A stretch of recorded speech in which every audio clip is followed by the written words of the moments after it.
అందరికీ నమస్తే అండి. ఫ్రెండ్స్, ఈ వీడియోలో ఒక సివిల్ కేస్‌లో, టోటల్ సివిల్ కేస్‌లో మొదటి నుండి చివరి వరకు ఎటువంటి లీగల్ వర్డ్స్ మనకు వినపడుతుంటాయి తెలుసుకోవాలి. అంతేగాకుండా ఒక్కొక్క కేస్‌కి ఒక్కొక్క రకంగా వర్డ్స్ ఉంటాయి. అవి తెలుసుకుందాం. మనలో చాలామందికి ఆస్తి కేసులు, డబ్బు కేసులు, ఇంజంక్షన్ కేసులు అన్నీ సివిల్ కేసులే. కానీ కోర్ట్‌లో వాడే పదాలు మాత్రం అర్థం కాకపోతే చిన్న సమస్యగా, కన్‌ఫ్యూజన్‌గా ఉంటుంది. ఈ వీడియోలో ప్లెయింటిఫ్ ఎవరు? డిఫెండెంట్ ఎవరు? Respondent, petitioner, decree holder, judgment debtor ఎవరు అనేటటువంటి విషయాలు సింపుల్‌గా వివరిస్తాను. ఒక సివిల్ కేస్‌లో ఉండేటటువంటి వర్డ్స్. ప్లెయింటిఫ్ సివిల్ కేసులో కేసు వేసిన వ్యక్తిని వాది ప్లెయింటిఫ్ అంటారు. తనకు హక్కుందని లేదా తనకు అన్యాయం జరిగిందని కోర్టును ఆశ్రయించే వ్యక్తి ఇతడు. ఉదాహరణకు రామయ్య తన భూమిలోకి పొరుగువాడు దూరాడని రామయ్య కోర్టులో కేసు వేస్తే రామయ్య ప్లెయింటిఫ్ అవుతారు. నెక్స్ట్ డిఫెండెంట్ అంటే ప్రతివాది. ప్లెయింటిఫ్ వేసిన కేసులో ఎదురుగా ఉన్నటువంటి వ్యక్తి డిఫెండెంట్ అంటారు. ఆరోపణలు ఎదుర్కొంటున్న వ్యక్తి అనమాట. అంటే ఉదాహరణకు రామయ్య గారు వేసిన కేసులో పొలం కేసులో పొరుగువారు నెయిబర్ డిఫెండెంట్ అవుతాడు. ఇక ముఖ్యమైనది దావా, సూట్. సివిల్ కోర్టులో దాఖలు చేసే కేసుని సూట్ అంటారు. ఆస్తి సూట్, డబ్బుల సూట్, ఇంజంక్షన్ సూట్ అన్నీ సివిల్ సూట్సే. అంటే property suit, money suit, injunction suit. ఇక పిటిషనర్ ఎవరంటే కొన్ని సివిల్ వ్యవహారాలు సూట్ కాకుండా పిటిషన్ రూపంలో వేస్తారు. అలా పిటిషన్ వేసిన వ్యక్తిని పిటిషనర్ అంటారు. ఉదాహరణకు సర్టిఫికేట్ కోసం లేదా ప్రత్యేక ఆదేశం కోసం కోర్టుని ఆశ్రయిస్తే ఆ వ్యక్తిని పిటిషనర్ అంటారు. ఇక రెస్పాండెంట్ పిటిషన్‌లో ఎదురు పక్షంగా ఉన్న వారిని రెస్పాండెంట్ అంటారు. ఉదాహరణ పిటిషనర్ తనపై ఆదేశం కావాలని కోరితే ఎదుటి వ్యక్తి రెస్పాండెంట్. దీన్ని ఎలా చెప్పుకోవచ్చంటే ఫ్యామిలీ కోర్ట్ కేసులలో డైవర్సు, మెయింటెనెన్స్, కస్టడీ కేసు వేసే వ్యక్తిని సాధారణంగా పిటిషనర్ అంటారు. ఎదురు పక్షాన్ని రెస్పాండెంట్ అంటారు. ఉదాహరణకు భర్త విడాకుల కోసం పిటిషన్ వేస్తే భర్త పిటిషనర్, భార్య రెస్పాండెంట్. ఒకవేళ ఒకవేళ భార్య మెయింటెనెన్స్ కావాలి లేకపోతే నన్ను హింసిస్తున్నాడని పిటిషన్ వేస్తే పిటిషనర్ భార్య, భర్త రెస్పాండెంట్. ఇలాంటి డిఫరెన్స్ మనం గమనించాలి. ఇప్పుడు ఇంటరిమ్ ఆర్డర్ అంటే ఏంటో తెలుసుకుందాం. అంటే దీన్ని టెంపరరీ ఇంజంక్షన్‌గా గూడా తీసుకోవచ్చు. ఎలా?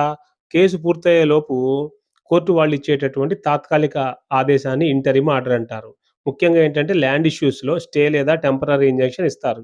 ఉదాహరణకు, ఉదాహరణకు కేసు నడుస్తున్నంత వరకు డిఫెండెంట్ భూమిలోకి వెళ్ళకూడదని కోర్టు చెప్పడం అన్నమాట ఈ విషయాన్ని.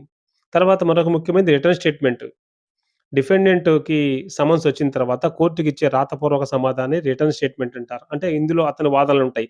ఇందులో ఎంత నిజం ఉంది ఏందనేది. ఎవిడెన్సు. సివిల్ కేసులలో మరో ముఖ్యమైనది ఎవిడెన్సు. డాక్యుమెంట్సు, సాక్షుల మాటలు, రిజిస్ట్రేషన్ పత్రాలు ఇవన్నీ ఎవిడెన్స్‌లో సివిల్ కేసులలో డాక్యుమెంట్స్‌గా చాలా ముఖ్యంగా కేస్‌కి ఉపయోగపడతాయి. విట్‌నెస్. ప్లెయింటిఫ్ గాని, డిఫెండెంట్ గాని అతని తరపున నిజాలు చెప్పే వ్యక్తిని సాక్షి అంటారు. ఆర్గ్యుమెంట్స్ 2 పక్షాల లాయర్‌లు తమ వాదనలు కోర్టు ముందు ఉంచడాన్ని ఆర్గ్యుమెంట్స్ అంటారు. ఎందుకంటే సివిల్ కేస్‌లో వన్ బై వన్ వస్తుంటాయి లీగల్ వర్డ్స్. అంటే ఎలాగా? Plaintiff, defendant, respondent, return statement, summons, arguments, trial ఇట్లా ఉంటాయి కాబట్టి ఇలాంటి వర్డ్స్ యొక్క మీనింగ్ వాటి వలన ఉపయోగం ఏంటనేది తెలుస్తుంది. జడ్జిమెంట్ కోర్టు తుది తీర్పు జడ్జిమెంట్ అంటారు. ఈ ఎవరి మాట నిజమో అనేటటువంటిది కోర్టు ఫైనల్‌గా చెప్తుంది. డిక్రీ జడ్జిమెంట్ ఆధారంగానే కోర్టు ఇచ్చే అధికారిక ఉత్తర్వు డిక్రీ. దీన్ని అమలు చర్యలు మొదలవుతాయి. అంటే జడ్జిమెంట్ వచ్చిన తర్వాత డిక్రీ వస్తుంది. దాని ఆధారంగా దాన్ని అమలు పరుచుకోవచ్చు. కోర్టులో కేస్ గెలిచిన వ్యక్తికి వచ్చేది డిక్రీ. అతని డిక్రీ హోల్డర్. అంటే జడ్జిమెంట్‌లో గెలిచిన వ్యక్తి. సాధారణంగా ప్లెయింటిఫ్ డిక్రీ హోల్డర్ అవుతారు. జడ్జిమెంట్ డెటార్ కేసులో ఓడిపోయిన వ్యక్తిని జడ్జిమెంట్ డెటార్ అంటారు. సాధారణంగా డిఫెండెంట్ జడ్జిమెంట్ డెటార్ అవుతాడు. సరే కోర్టు కేసొచ్చింది. ఆర్గ్యుమెంట్స్, ట్రయల్స్ అన్నీ జరిగాయి. కేస్ గెలిచారు. డిక్రీ గూడా వచ్చింది. ఇప్పుడు ఈ డిక్రీని ఏంటంటే అమలు చేయాలి. అంటే ఇప్పుడు ల్యాండ్ గాని, మనీ రికవరీ గాని మనకు దక్కింది అన్నప్పుడు. Executive petition. డిక్రీని అమలు చేయడానికి కోర్టులో వేసే దరఖాస్తుని ఎగ్జిక్యూటివ్ పిటిషన్ అంటారు. ఈపీ వేయకపోతే డిక్రీ కాగితం మీదే ఉంటుంది. ఉదాహరణకు భూమి అప్పగించమని కోర్టు చెప్పినా, అమలు కాకపోతే, అప్పగించకపోతే ఈపీ పిటిషన్ వేయాలి. సివిల్ కేసులో ప్లెయింటిఫ్, డిఫెండెంట్ మాత్రమే కాదు. Petitioner, respondent, decree holder, judgment debtor, EP ఇలాంటి పదాలు అర్థమైతే కోర్ట్ ప్రాసెస్ మొత్తం మనకి క్లియర్‌గా అర్థమవుతుంది. ఒక చిన్న సింపుల్ ఒక సివిల్ కేస్‌లో ఉండేటటువంటి వ్యవహారాలివన్నీ. ఇప్పుడు ఏం క్లాస్‌లో చెప్పుకున్నాం, ఈ క్లాస్‌లో మొత్తం మనం ఒక సివిల్ కేస్ స్టార్ట్ అయిన దగ్గర నుంచి ఎండింగ్ వరకు ప్లెయింటిఫ్, డిఫెండెంట్, పిటిషనరు, రెస్పాండెంట్ పదాలు, వాటి meaning, interim order, injunction order, written statement, విట్‌నెస్‌లు, జడ్జిమెంట్సు, డిగ్రీ, ఎగ్జిక్యూటివ్ పిటిషను ఇట్లా అనేక రకాల అంశాలు తెలుసుకున్నాం. అయితే ఈ వీడియోలో మెయిన్‌గా మనము తెలుసుకునేదేంటంటే, ఒక సివిల్ కేస్‌లో మనం తెలుసుకోవాల్సిన లీగల్ పదాలు, టెర్మినాలజీ, మీనింగ్. సో, నెక్స్ట్ వీడియోలో మంచి కంటెంట్‌తో కలుద్దాము. Thank you for watching.